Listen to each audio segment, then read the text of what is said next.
Yes, so good morning, everyone. Um, so, yes, I am Shirley and my husband Gary, and we are lecturers at the Baptist College in Lilongwe. So, Malawi is a landlocked country in Eastern Africa, surrounded by Mozambique, Zambia, Tanzania, Zimbabwe. And Lilongwe is the capital, and you can see it, it's in the central part there. And Gary teaches theology, and particularly the Old Testament. We made 4 short visits to the college between 2016 and 2019.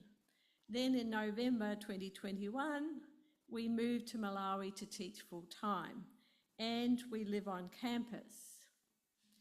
Our next door neighbour, Martha, is also our language and culture teacher, and she gave me a book called God's Design for the Church, a guide for African pastors and ministry leaders.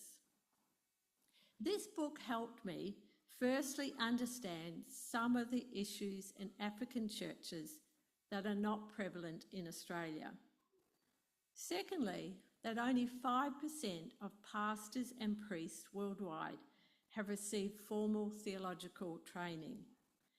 These 2 points helped confirm the importance of the college, training pastors who know the culture and language of their communities and who can train others in the community.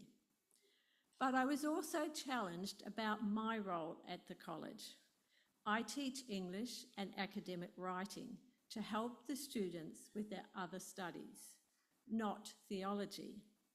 However, I do teach students research skills and writing essays. So I have started using chapter 2 of the book. I get the students to take notes and then write an essay on it.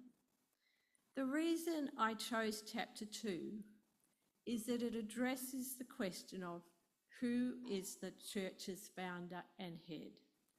Most Malawian villages still have a village chief. The chiefs hold a lot of power in the community. Many of their decisions may benefit the chief and their family the most. For example, we heard of a village that was given 100 bags of rice. The chief distributed 20 bags of rice and kept 80 bags for himself. Now, the villagers didn't like that decision, but they also didn't challenge it because he is the chief. So why this illustration? Well, many village pastors act like the village chief because it is the only example of leadership that they know. However, chapter 2 points out that the head of the church is Jesus, not the pastor. The chapter then talks about Jesus' leadership model, which includes Jesus as the shepherd. The decisions the shepherd makes are for the benefit of the sheep and not the shepherd. This is in contrast to the way many village chiefs and pastors lead. So I pray that by getting the students to read chapter 2, I'm not only helping them with their research skills, but challenging them on who should be their role model, either the village chief or Jesus. Gary and I want the students at the college to become more like Jesus in their leadership roles and their lives. However, we realise that we can't just teach them how to be more like Jesus. We need to also model being more like Jesus in our lives, especially on campus.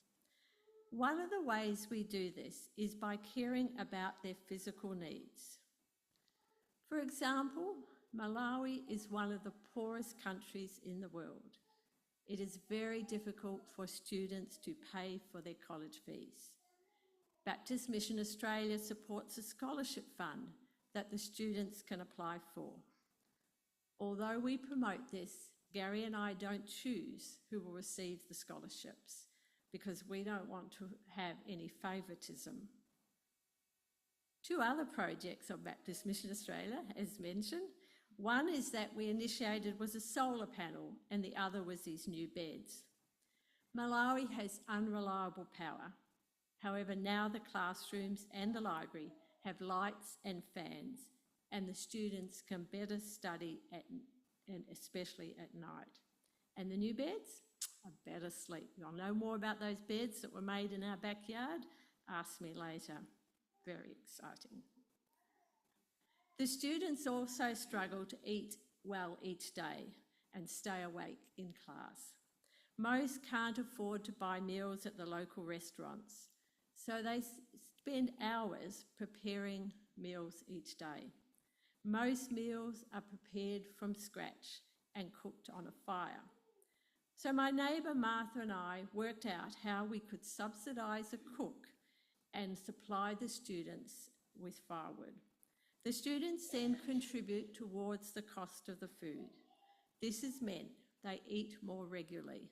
This was me having a class and teaching about Australian foods, by the way, and they like Vegemite. So all of this has given them more time to study.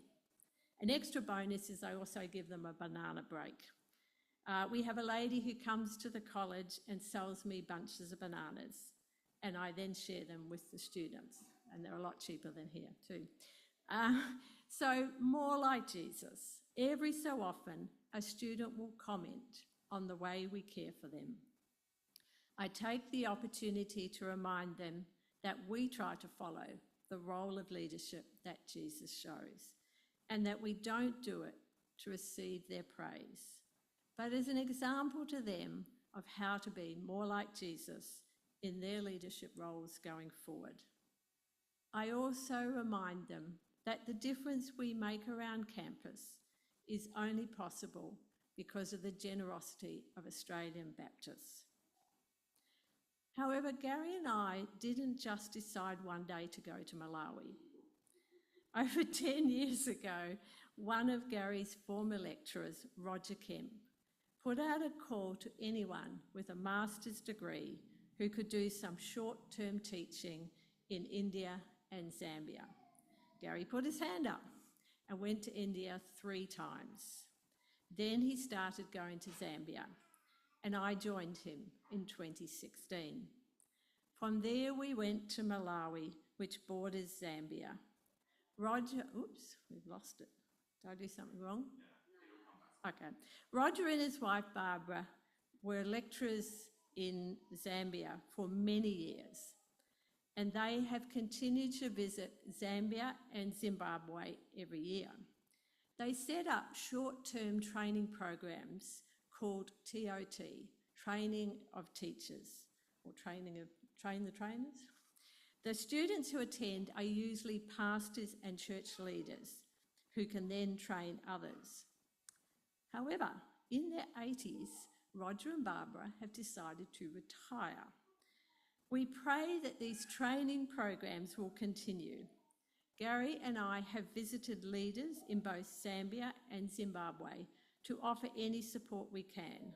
In September, I taught a class of teachers in northern Zambia. That is at Fawali Hill, and if you want to know, if any of you from ABMS days know about the work in Fawali Hill and going full circle, ask me a bit later for more details on that one. I taught them research skills so they can better understand the Bible and teach others. At the end of the week, one of the students thanked me on behalf of the class.